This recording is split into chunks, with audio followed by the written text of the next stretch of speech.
Hi, I'm Nat. And I'm Guy, and we got a new liberal, progressive, globalist pope. Apparently. Also, Kanye West has a controversial new song, but nobody's giving him the time of day, so it's not stirring up as much controversy as I would have thought. Mm-hmm. And it might be intentionally that he's doing this, too. He's always intentionally. Yes, he's trying to maintain his cancellation. Because he doesn't want to be re-canceled by what's happening in the courts right now. Well, he doesn't want to be arrested. Yes.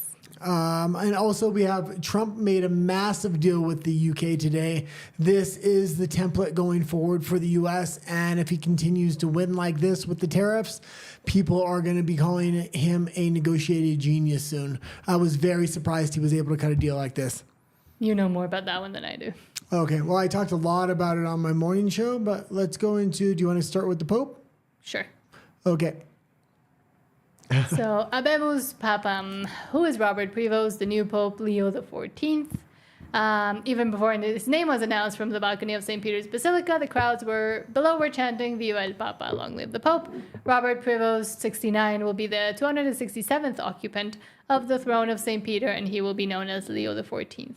And yeah, I should have took more notes. I'm going to try to remember a lot of this off of the top of my head. Well, I have what I was talking about in Spanish, so I can compliment. He almost seems like a plant from Pope Francis before he passed away, because he is a young pope a young cardinal that was recently appointed almost 2 years ago. They really kept him under the radar, gave him a high-ranking position. Pope Francis also appointed a lot of other cardinals, and I think they were kind of trying to rig this election. They now have a liberal globalist pope for the next probably 20 years or more. And again, I'm going to say everything we say right now is speculation and things that have been talked about within Catholic circles. I'm not religious at all. I believe you're kind of Catholic, at least. So. Well, I'm not Catholic, but I believe we should have a non-moving moral foundation, and religion is the only thing that can provide that. Yes, I believe that too. But so everything will be speculation from this point forward. But there are a lot of things that are now coming quickly up about Robert Prevost or Pope Leo XIV that point to a lot of things that might be confirmed maybe soon. Okay, well, let's just go right into the meat and potatoes and the dirt of this thing. He was implicated in... Allegedly. Allegedly. How would you say it for YouTube censors?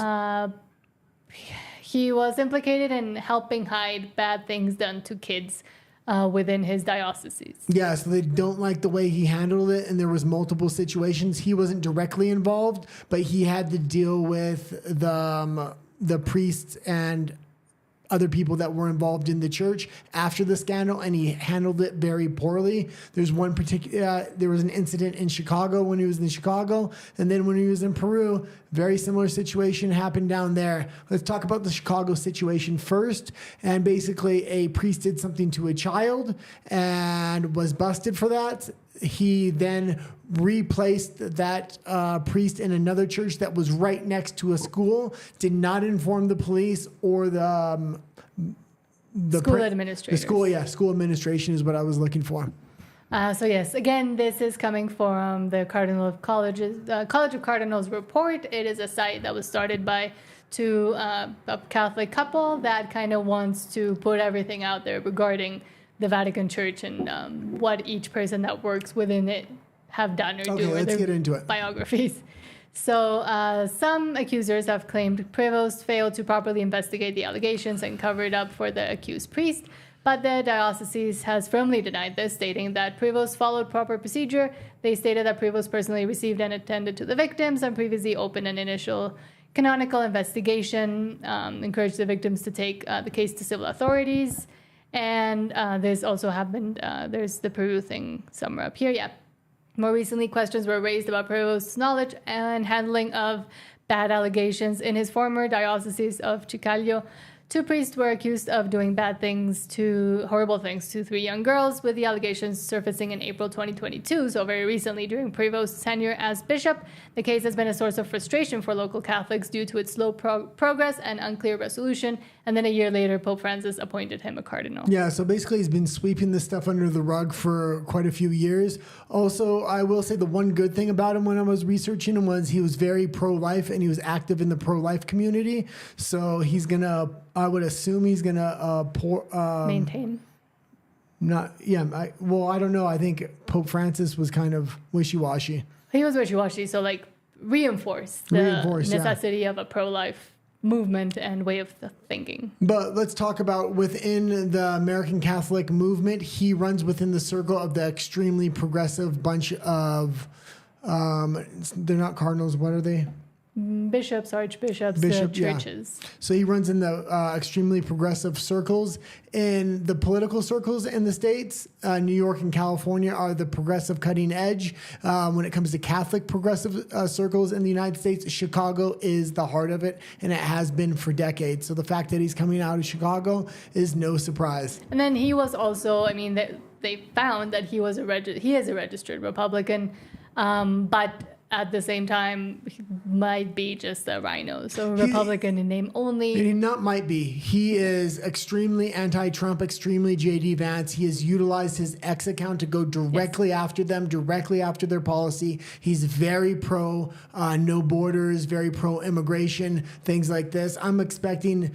There's two trains of thoughts about him now. There's the one that I have, and then there's the mainstream traditional Catholics stream of thought, and I can see where they're coming from, and they might actually be right after I've listened to a lot of that today.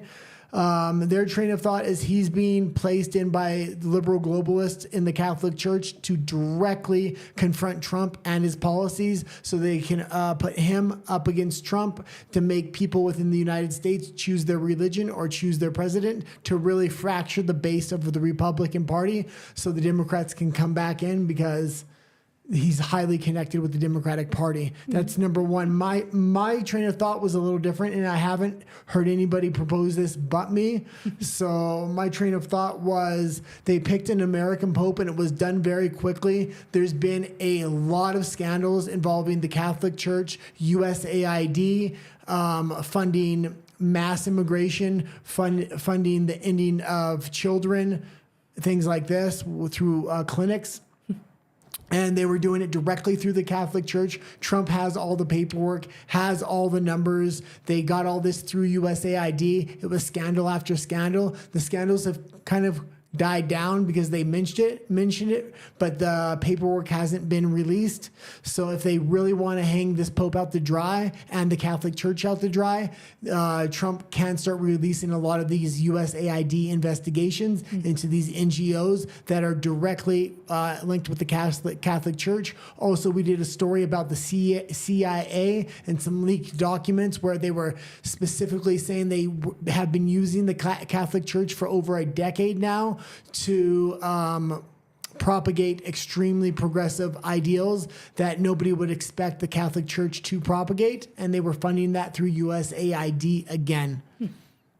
Yes, I mentioned that in the Spanish stream as well. Oh, sorry. Yeah, where I was going with that was they appointed this Pope to potentially mitigate Trump, the Trump administration. Really, maybe even though he's a progressive, don't be so progressive and just align with the administration to keep a lot of this stuff under wraps until a new administration is in there, because this could really, really hurt the Catholic Church overall. Yes, and he, I mean, being such a young Pope, 69, means that he will be in there for longer than the Trump administration will be in there, at least. Yeah, he'll be looking at this much like Vladimir Putin or Xi looks at their administration. They're lifelong appointees, or they're going to be in there for years and years. So people like Trump, J.D. Vance will come and go, and you're really dealing with the people behind them. And you're just waiting until you can strike. Yeah. Essentially. So, yes, once again, that was all speculation and what's been being talked about in at least independent media Catholic circles. Yeah. Okay. Did you have anything else about this new Pope or no? No, I think I out-poped myself during the Spanish one. Well, yeah, and I talked about him this morning, and it had just come in, and he was really a surprise to a lot of people because I started tuning into some Catholic news channels that I watch. I got like 4 or 5 of them, and as soon as I got off the air from my morning show, I went and watched them, and they were surprised about this. They knew a little bit about him, but they didn't know a lot, so it took quite a few hours for people to do the research on this guy, but I was keeping it up on it all day, and that's how we were able to uncover a lot of this. And what is interesting is that a few days before the conclave, like 2 or 3 days before, a lot of articles started showing up about the American cardinal and like praising him, which they hadn't been releasing before when there was speculation about who the new pope might be. So it's interesting that they did it right before the conclave started, and it might have been a way to kind of prep people. There was an interesting interview with Steve Bannon last week where they asked him directly who did he think would be the new pope, and he actually said he thought this guy was the dark horse and he had a very good chance, and he laid it out perfectly, and that's exactly what came in Where to was effect. that interview? I was just watching it before we went on. I can't remember where it was. Try to find it and put it in the description. Yeah. Well, no, we'll play it tomorrow for everybody. Okay. Let's go into the next article here. Maybe let's do some of this other news first before we go into the Trump UK thing, because that is huge. Okay. So let's go into Warner Brothers Discovery added 5.3 million subscribers in first quarter. Let me try and headed in a positive direction, unlike Disney. So they're they are adding a lot of subscribers, and they're headed in the right direction. There was a split in their company we were talking about right before we went on air. Yeah, so as I was trying to find the news about this, apparently also Warner Brothers Discovery moving towards splitting companies. CNBC reports this is from earlier today, so 9 hours ago. So which one do you want to talk about? Let's talk about this split. Why don't you read a little bit about it, because I don't know anything about this yet. Sure. So their shares reversed course to rise nearly 4%. The company missed quarter one revenue expectations earlier in the day. Quarterly Studios revenue declined 18% after Mickey 17 underperforms, which should not be a surprise. I talked about it on the other channel. Streaming subscriber gains of 5.3 million far exceeded estimates, and their TV unit revenue fell, of course. But Warner Brothers Discovery is moving towards a potential breakup, CNBC reported on Thursday, as media companies explore options for their struggling cable TV businesses and sharpen focus on their faster-growing streaming and studios divisions. WDB shares surged more than 4%. I already read about that. They missed their first quarter revenue. It looks like they're trying to separate the weakest part of the company so they can elevate the stock price potentially. Yeah, it's saying WBD had laid the groundwork for a possible sale or spin-off of its declining cable TV assets in December by announcing a separation from its streaming and studio operations. It reported results under the new structure for the first time on Thursday, so might be signaling that the split will be going forward, and it's just another kind of nail in the coffin for traditional TV, there's cable TV. There's a ton of mergers and splits happening with ESPN, and now this Warner Brother. We talked yesterday about Lionsgate. Yep. There's the Paramount one as well, the Stars as well. The U.S. government is not allowing Disney to merge a lot of their different business ventures they're trying to merge, which is really upsetting Disney. So Hollywood's in a huge transition period. We have AI coming in, which is going to completely change the industry. We also have these Trump tariffs coming in, which are going to affect the film industry in some really big ways. It could really help the American film industry, actually. It will hurt. Not the big major studios that want to cheap off on filming elsewhere, not in the U.S., but the people that actually work in the industry, it'll probably help retain and give more jobs. Yeah, and why don't we go into Washington governor signs rent control bill into law? Sure. So you put this one up there, but Washington State, right? Yes.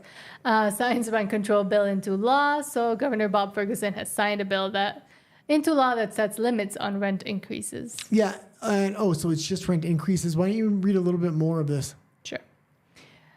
He signed a bill into law Wednesday that sets limits on rent increases, making the state among the first in the nation to provide protections for tenants. The rent stabilization measure, House Bill 1217, adds Washington to states like Oregon and California that have sought new ways to curb homelessness. Bill sponsor Alvarado said the measure sets common sense guardrails on the state's rental housing market so that hardworking families and older adults don't get unchecked excessive rent increases. They said housing is not a luxury. So this wasn't as bad as I thought, because the headline when I grabbed this article or was reading about this article, I thought it was about complete rent control, where they were going to set maximum rent limits where you weren't able to go over that. Yeah. What it looks like is if there's no tenant, you can set whatever price you want, but you can only raise the price every year on an existing tenant a certain amount. I actually think this is a good idea.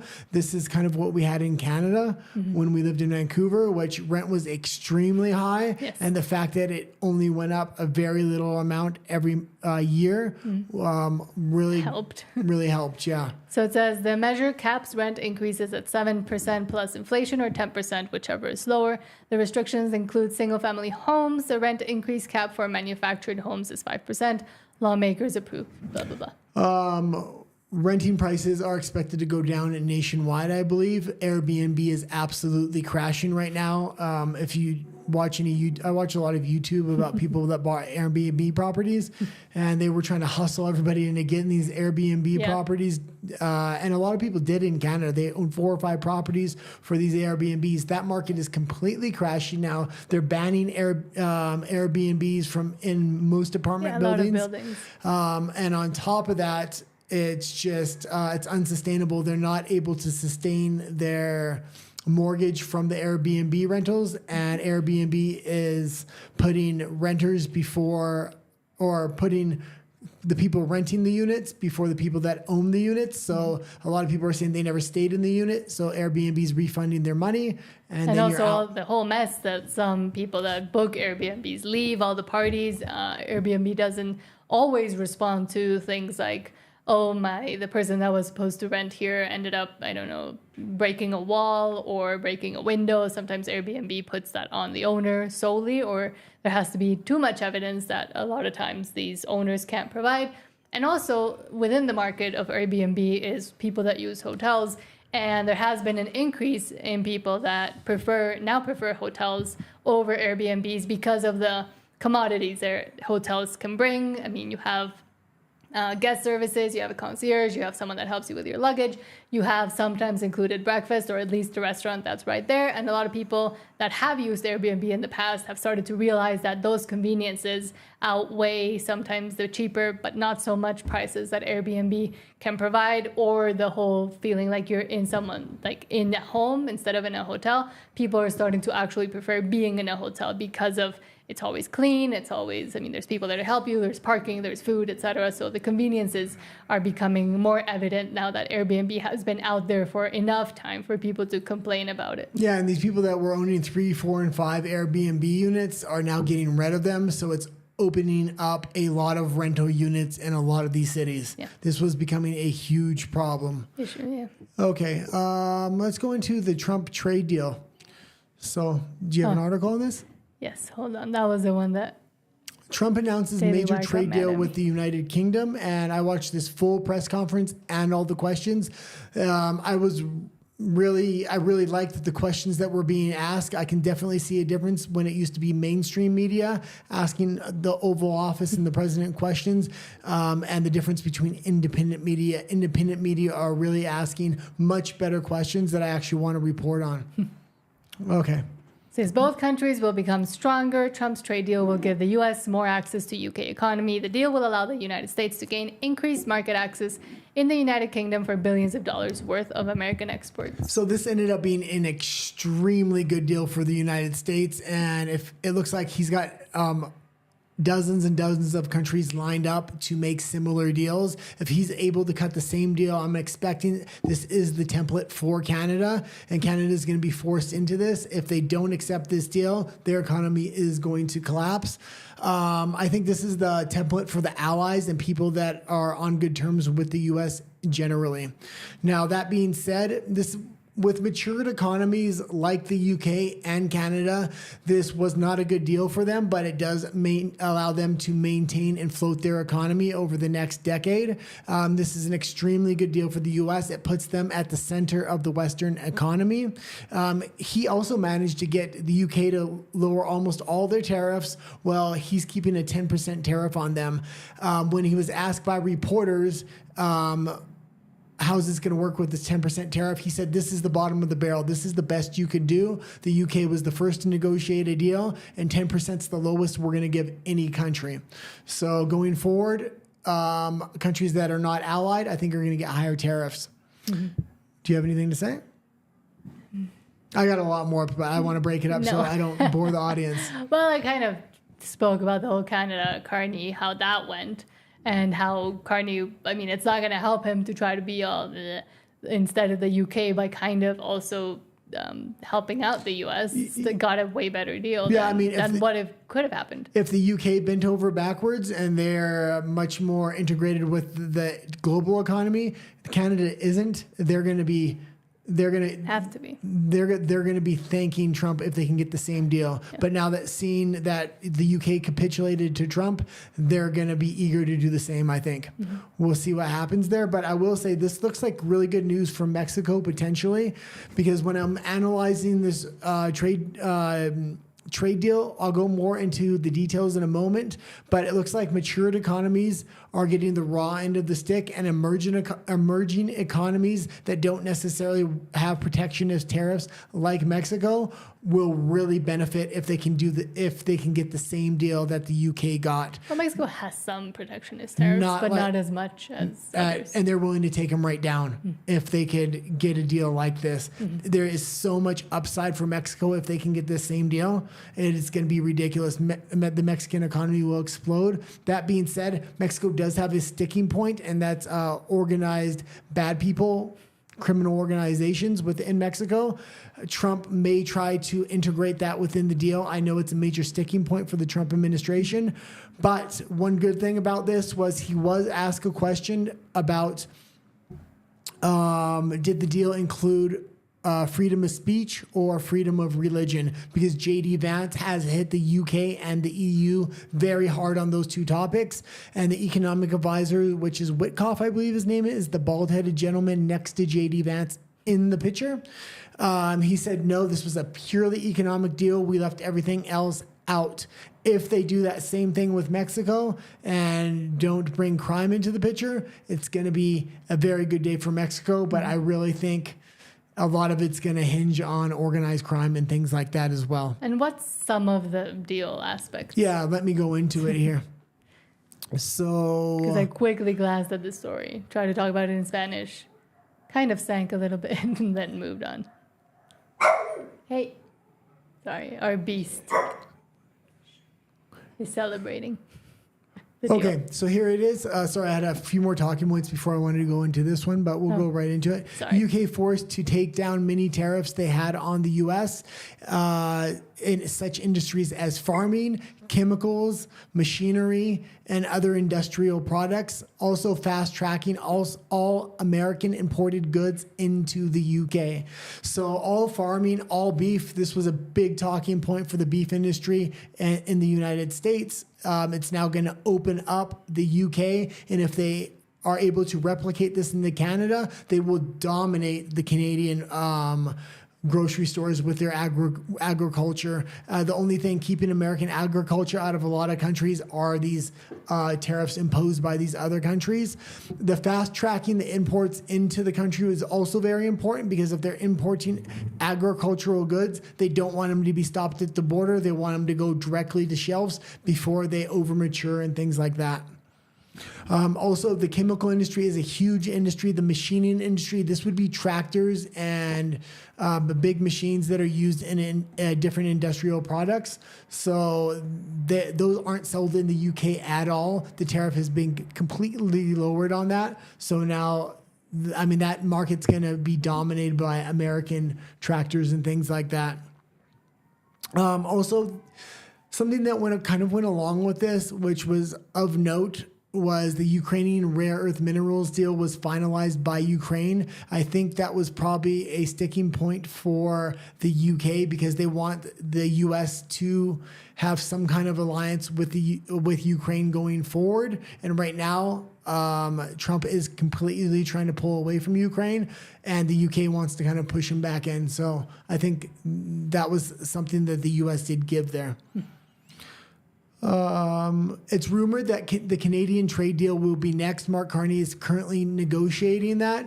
He's trying to play tough, but after this UK deal came out, and then if the Canadian deal comes out next, that is the template for the EU. And man, this would completely restructure the entire Western economy, the entire global economy. This would put the US as the center hub, short term, medium term, and long term. I was shocked on what a good deal this was for the US. Number one, if he's able to open up all these markets and give the US priority in all these markets, this is going to make manufacturing come back to the United States in mass, because they're going to want priority access to all these countries around the world.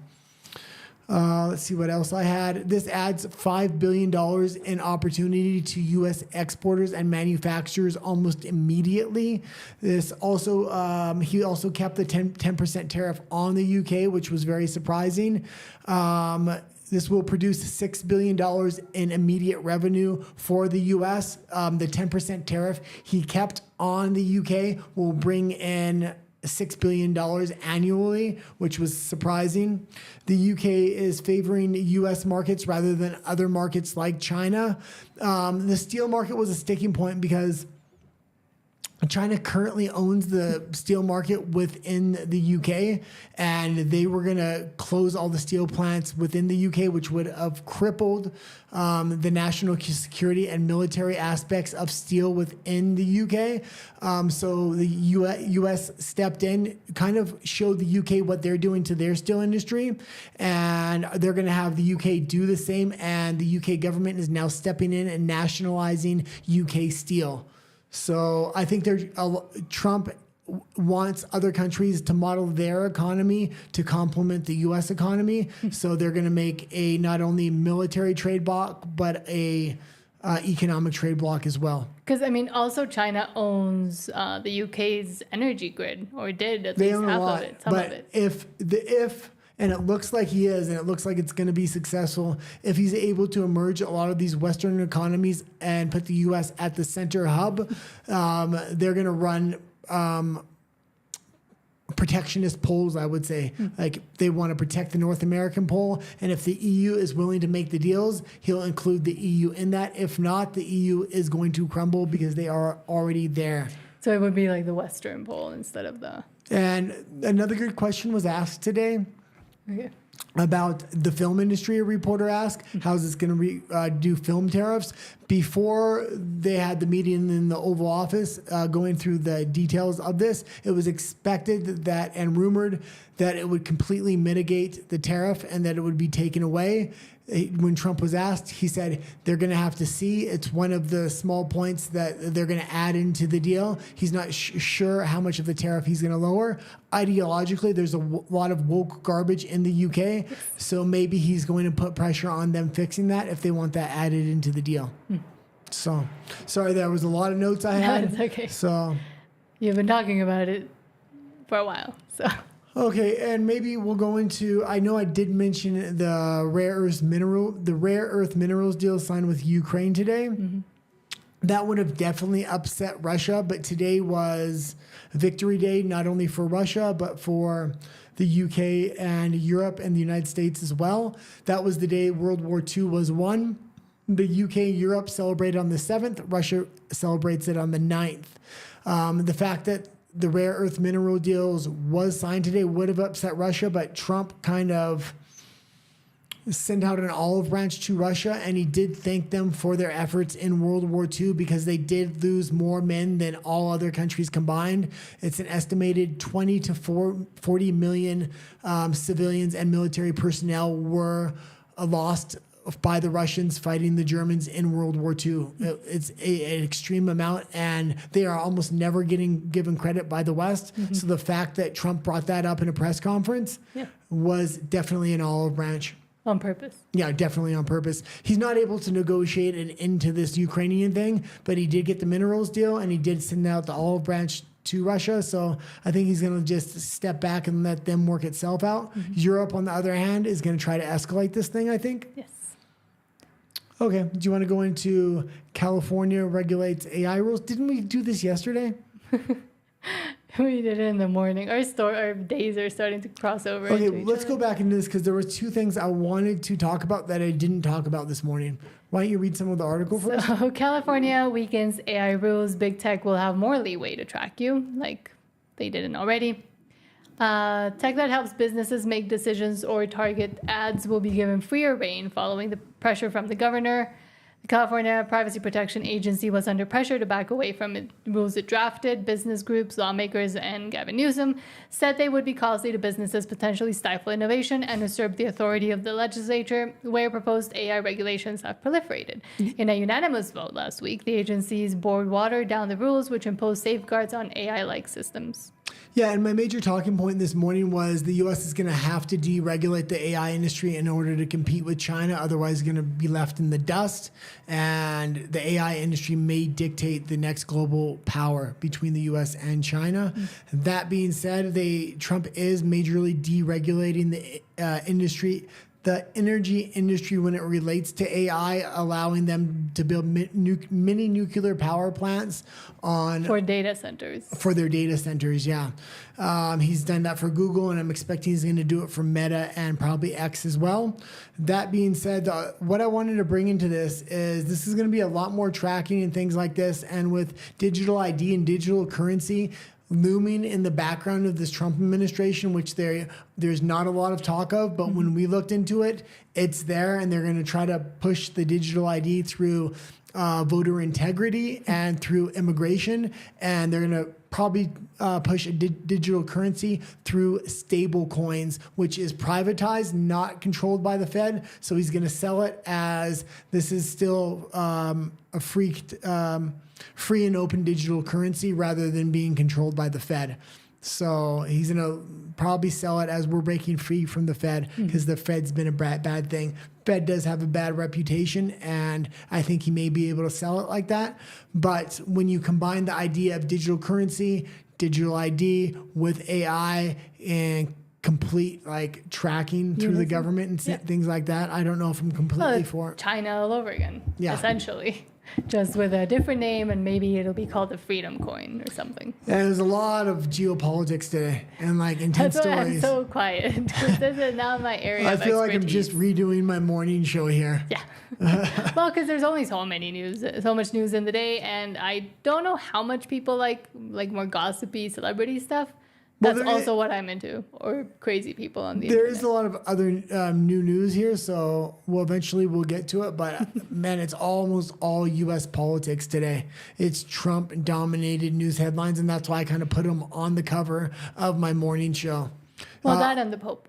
Yeah, well, the Pope really just came in at the last second. Yeah. It was like Trump, Trump, Trump, Trump, Trump. Pope. I was like, wow. And we talked about it on the morning show as it came in.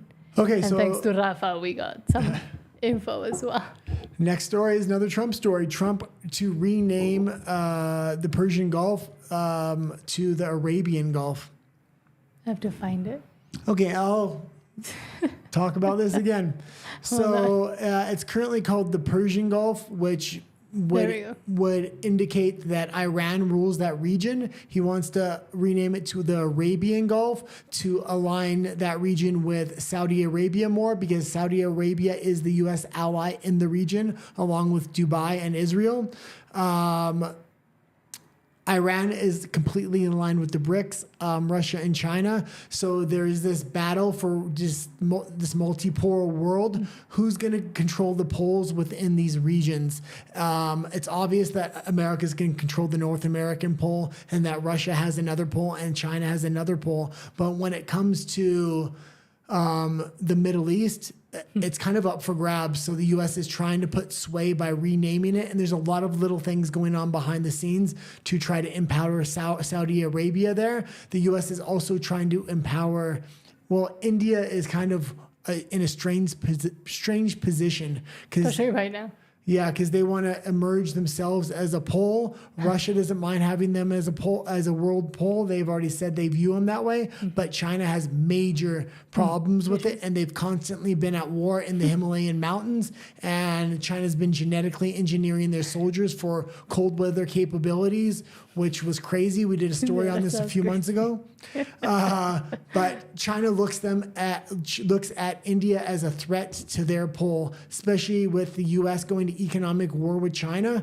If they're able to break China's back, India would quickly emerge with as the military and economic pole within that area of influence. Do you think they can genetically engineer me to be Taller? okay with to be okay with the heat? Because right now in Mexico City it's really hot. I hate. And it's only gonna get worse until it starts raining again. I bought you an air conditioner. That's enough. So you stay inside all day. Yeah, but it's hot inside. I got too. you a big chair, and the air conditioner is literally right next to it. You can hit it with your stick.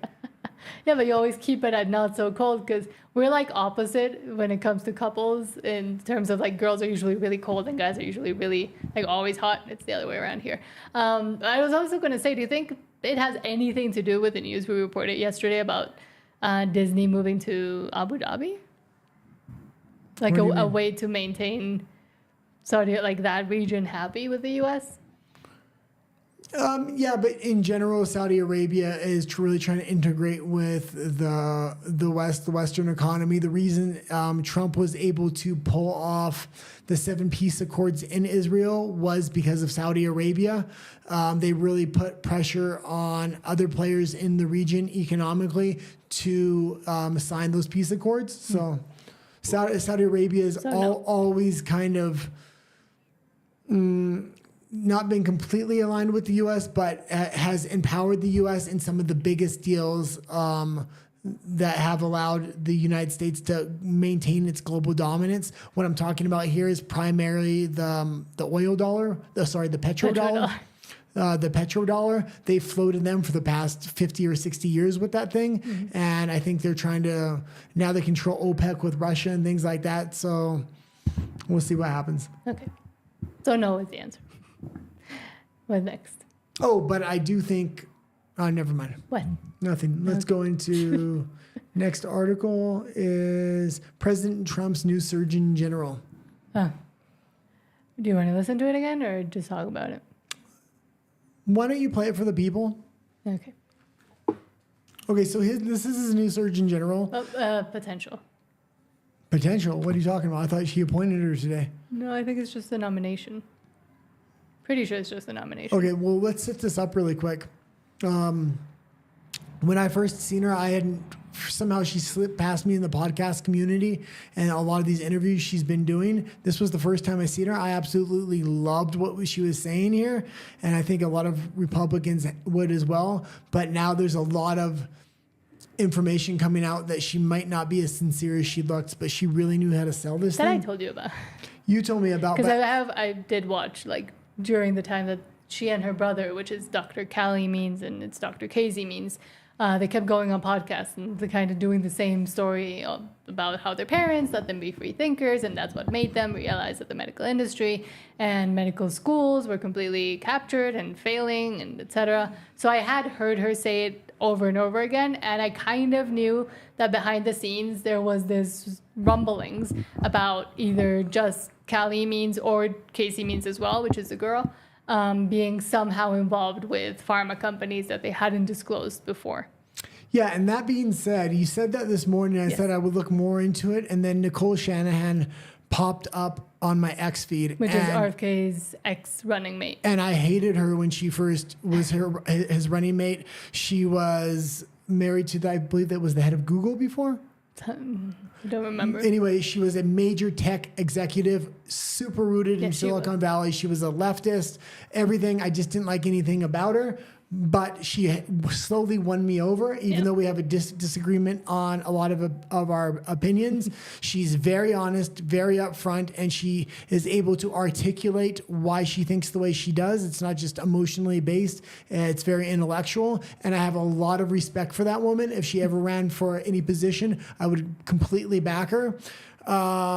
she's garnered a lot of trust within the Maha community as well. And she put out absolutely scathing tweets saying RFK had promised me that she would never be appointed and her brother would never be appointed to these positions. She articulated why, and that they were plants and a bunch of other things. That's what had been circling the X-verse or Twitterverse. And she did multiple tweets on this as for well. a while. Yeah. So, and I trust her so much that if it's between this girl, I don't know, and Nicole Shanahan, I'm going to trust Nicole Shanahan. So she gets appointed. I will keep a very close eye on her, and I'll be reporting on a regular basis if I think anything suspicious.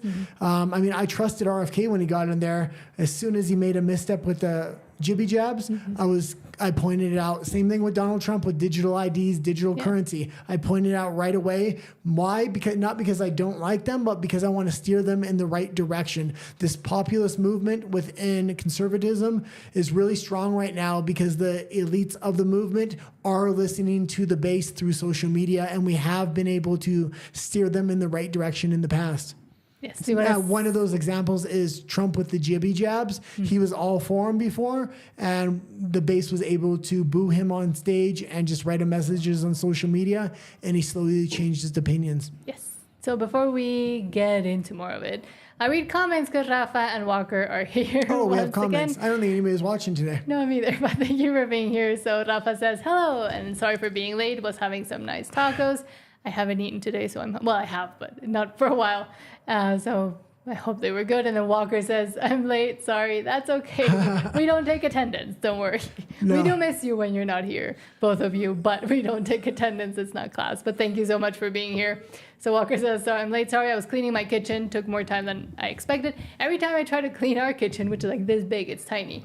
It takes me a long time just because I'm really into getting every single corner, every single crumb. And then because it takes so much time, I kind of leave it till it gets gross again. I know it sounds gross, but till it gets dirty enough where I'm like, oh, okay, now I have to clean it. Otherwise, I just kind of wipe things down. And because he really likes avocado, there's always avocado somewhere all over the kitchen. I like guacamole. He likes guacamole, so I eat tacos every single day. It's probably either a tacos or burritos 3 times a day. It's Canadian tacos, so he makes them by himself. I make them. But of course, they're not what us Mexicans know as tacos. Okay. I don't consider them tacos. He asked me, this is funny. He got upset because he couldn't find taco seasoning in the supermarkets, and I was like, yeah, because Mexicans don't use taco seasonings. Being Mexican is the taco seasoning. Oh, okay, whatever. That was very funny. Let's ask them what they thought about the Pope's appointment. Now they've had time to digest it. Yeah, because Rafa had said that he wanted to stock a little bit more, and that's exactly what we did as well during the day while we were preparing, and that's how I got the Spanish segment. And there's hidden stuff, at least things that they probably wanted to keep hidden. And again, it's all allegations as of now, but. Yeah, I mean, they were able to expose this liberal globalist in a very quick fashion. I think they thought they were going to put him in because not a lot was known about him, but all the sleuths went in really quick and they got everything. And I felt well prepared by the time I was talking about it tonight. And a lot of the information was out there, but nobody had kind of turned to see him other than people within Chicago or within Peru, where he had been operating. Yeah, and Steve Bannon, which is apparently the know-it-all. But do you want to see Nicole Shanahan stuff about Casey Means, or do you want to see Casey Means speaking first? Let's show Casey Means speaking. And again, there's rumors that this girl is a plant and completely captured. And these rumors have been swirling for way longer than most people. And Nicole Shanahan, who can be very trusted within the political Maha sphere, especially, even though I don't agree with her, has pointed this out. And I really do trust Nicole Shanahan's words. So let's watch her. But I did love what she was saying, but I think this may be scripted, and even though she sold it well. Because I've known about her and her brother for a long time because they have frequented a lot of the podcasts I usually listen to or like information I usually see. And they had that same kind of speech every single time. And then months ago, like the information started to come out about them potentially being captured or plants or something. And now it's kind of getting more attention. Okay, let's play it.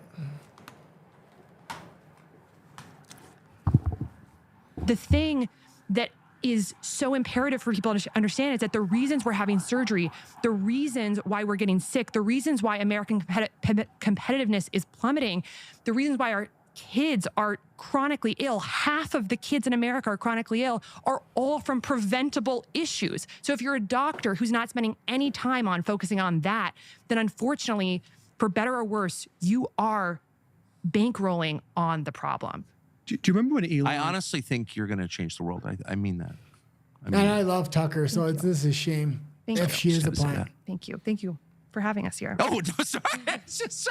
Your description of your parents is It brings me to tears. Oh my gosh! I cannot wait to have children. There is no greater role. There is no greater role in this world. And, I was sold such a bill of lies, like climb the climb the medical ladder, become the chair of an institution. I can think of no greater thing that we can do than have children and keep them we can healthy. stop it there.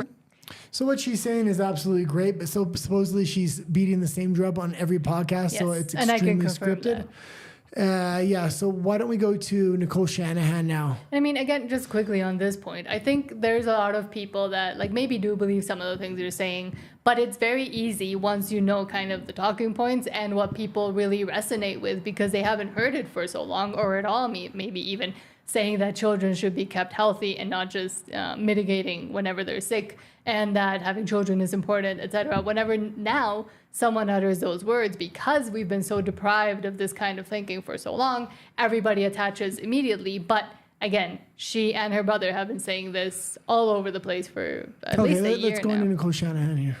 So yes, Nicole Shanahan, RFK's ex-running mate, says, yes, it's very strange. She's replying to a tweet. Doesn't make any sense. I was promised that if I supported RFK Jr. in his Senate confirmation, that neither of these siblings, the Means siblings, would be working under HHS or in an appointment, and that people much more qualified would be. I don't know if RFK very clearly lied to me or what's going on. It has been clear in recent conversations that he is reporting to someone regularly who is controlling his decisions, and it isn't President Trump. With regards to the siblings, there is something very artificial and aggressive about them, almost like they were bred and raised by Manchurian assets. And yeah, she was calling out RFK a little bit here as well, and she completely bankrolled his Yes, because she has a lot of money. Because she was, I think it was, she was married to the owner of Google, but it might have been another major And then she was tech also like this corporation. big tech woman. Yeah, as well. that's why she was married to him. Yes, I know, but she also had her money. But she had a complete 180, and it's explainable because she found out her child had autism, and this really affected her. And if you watch her interviews when she started having that change, you could see what was happening in her mind, and she was explaining it. And even though she has different political opinions, she's an extremely trustable individual. And I really... The fact that she's calling out RFK, even though she has a really strong relationship with RFK, is what I like to see. She's not turning her back on him. She's just saying he's reporting to somebody. Mm-hmm. Yeah, because, Okay. Let's go into the next story, and that will be Bernie Sanders. And this was crazy because Bernie Sanders says he is not waiting in, I think it was an American Airlines. A United. A United Airlines flight with everybody else, with thousands of people. Yes, He's too good for that. The socialist doesn't want to be around the society. Now, this being said, I don't mind when politicians take planes or anything else.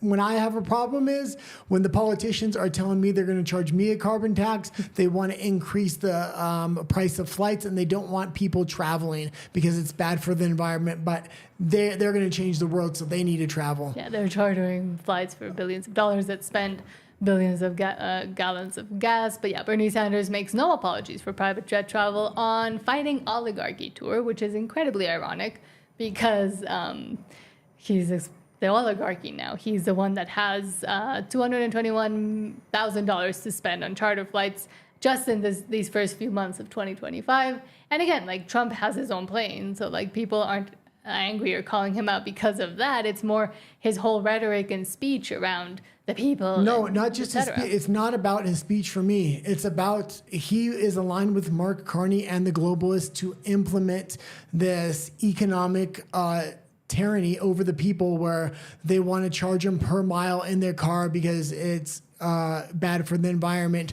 or they want to increase taxes on flights, and they want to limit travel for people and things like this. And I mean, that's essentially how socialism, Marxism, communism works. I mean, the ones that espouse all of these views, eventually when they get to the top, they start behaving as that whole ideology forces them to behave, which is like oligarchs themselves. They don't think they are. They think they're saving the world, and it's important for them to travel everywhere, and they're holier than thou, and they hold the shield of social justice, which is just crap. Let's listen to this sellout. I used to like this guy. He used to be real. Ago. Yeah, and then he completely sold out to the Democratic Party and the globalists. Yes. 5 rallies in a week. The only way you can get around to talk to 30,000 people. Think I'm going to be sitting on a waiting line at United, waiting, 30,000 people are waiting? That's the only way you can get around. No apologies for that. That's what campaign travel is about. We've done it in the past. We're going to do it in the future. So I can't sit around with dirty peoples on a United Airlines line. I'm beyond that. I'm an important socialist. And I have 5 more stories that we have to do on RUMBLE because the censors will definitely hit us for almost every single story here. They're all new stories. I didn't show them on the morning show, again, because the YouTube censors just wouldn't allow it to happen. And before we go, here on YouTube, Walker says... Go to the double. What's the double? Both. There. Before we go, Walker says, off the topic, Guy, what's your opinion of the Pakistan and India war? Oh yeah, we're going into that in a minute with a video. I couldn't play that on here. I had reported the other day that we got to talk about it on YouTube, I guess. Or sorry, on RUMBLE. But I will say this. Maybe I can say a little bit. At the beginning of the Ukraine war, Pakistan was pressured by the Biden administration to give almost all their weapons to Ukraine, which they did, and they capitulated to the U.S. They were left almost defenseless. They only have 4 or 5 days of surface-to-air missiles to defend themselves. This is why all the strikes with missiles that are coming in from India are hitting their targets right now. The one type of defense they do have, they're not going to be able to escalate their countermeasures against India like you normally would. They have to go right to potentially the nuclear option, which they have. Pakistan's an extremely small country. They're one of the smallest countries that actually have a nuclear weapon, and they might have to go right to that option because they gave all their weapons away because the U.S. kind of made them. On top of that, I had reported the other day that Pakistan shot down some Indian jets. I didn't think that was true because they were so limited on missile supplies, but there was a video release and India was flying their planes in ways they shouldn't. They were flying them too low to the ground. So Pakistan was able to take out these fighter jets, not with missiles, but with very large caliber machine guns from the ground. It was actually a pretty spectacular video, but there was also the largest dogfight since I believe it was World War II happened today within India against Pakistan. There was 125 jet dogfight, which is huge. What was his question again? What's your opinion? Yeah, my opinion is Pakistan must be trying to buy all kinds of weapons from Russia, China, anywhere they can because they gave all their weapons away. India is on very good terms with Putin right now. He's also on very good terms. Modi's on very good terms with the U.S. as well. If they ever wanted to go into Pakistan, now would be the time. Nobody's going to stop them. Pakistan is begging Lavrov, which is the minister in Russia that does a lot of the negotiations, to come in because he's friends with Modi. The problem there is Pakistan had backed Ukraine for years now, so I don't really expect Lavrov to actually try to do much. Maybe he'll go in there, but also, there's another talking point here. When this first started, which we're going to play a video of how it first started on the other channel because we can't play it here. India's initial response was to say, we're going to cut off your water because the major river that runs through Pakistan actually starts in India. So if they cut off the water, it would completely devastate Pakistan. And we'll go over to RUMBLE and play the video. And there's also, Walker says, is that guy still in U.S. politics? How many people can Sanders have? Exactly. And then he says, don't you feel like there could be a feeling of not wanting to grow old amongst lefties? They accept anything new because they don't want to be called old. So Yes, and they also want to stay in politics forever because they don't want to admit that they're too old to be in there, like Sanders, like Clinton, Biden, of course. So, yes, and they really don't want to pass it on the torch because they have no set moral standard. Like conservatives have a set moral standard, so they don't mind passing the torch to the next generation because they pass down this. Hopefully the same set of moral standards. Yes. The liberals' moral standards are interlinked with their politics, so they're completely changing year to year, decade to decade, and the only way to keep control of what the moral standard currently is for these liberals to stay in politics. And which is why also a lot of older people that like maybe during the hippies, like they're now older, or just more traditional lefties are now also shocked. And a lot of the feminists are also very shocked about the LGBTQ stuff and the alphabet community and everything that's going on that is way more progressive than they could have ever thought about. But they're now terrified that it's one of the things that they allowed to happen. And Walker also says, was there a dogfight? Wow, I didn't know if that shows skill or not, because with their weapons, they can literally take down planes at over 100 kilometers an hour. Or 100 kilometers. Well, let's go over to RUMBLE so we can go through these stories and go through these videos that YouTube won't let us play. Yes, and if you still haven't subscribed to this YouTube channel, please do so. We're trying to grow it as well for an English audience from Mexico, so it becomes impossible. But thank you so much for being here over on YouTube, and we'll see you over at RUMBLE. Their channel name is the same, except it doesn't say in English. And... okay, once you do get over there and everybody comes over, go into the Hindu terrorist film